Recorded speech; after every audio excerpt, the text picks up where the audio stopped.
konting update lang guys. So, bad news tayo. Nawala yung sound ng latest upload natin. Yung bad news naman dito, biglang naman nasira ito. Ayun na gumana. May nakalikot yata ako na wire niyan sa loob, tapos hindi na siya gumana eh. Anong content na mga gagawin ko bukas?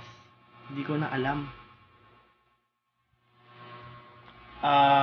Ano ba dapat kong gawin?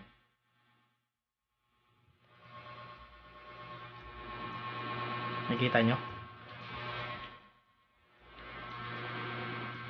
Kalikutin ko kaya yung PC, no? Huwag na, baka masira lalo.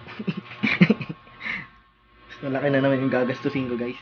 And konting update lang, guys. Mag-iisip ako ng mga magagandang content sa YouTube channel natin. Kasi yung bad news, guys, is hindi na nadadagdagan yung watch hour ng mga latest upload ko.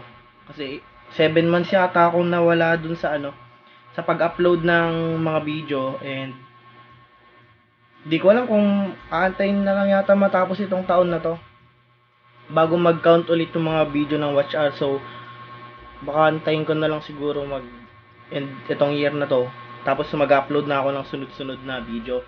And ano pa ba, yun lang guys. Hanggang ngayon nag-iisip pa ako ng magandang content, kung anong magandang gagawin. Siyempre alam niyo na.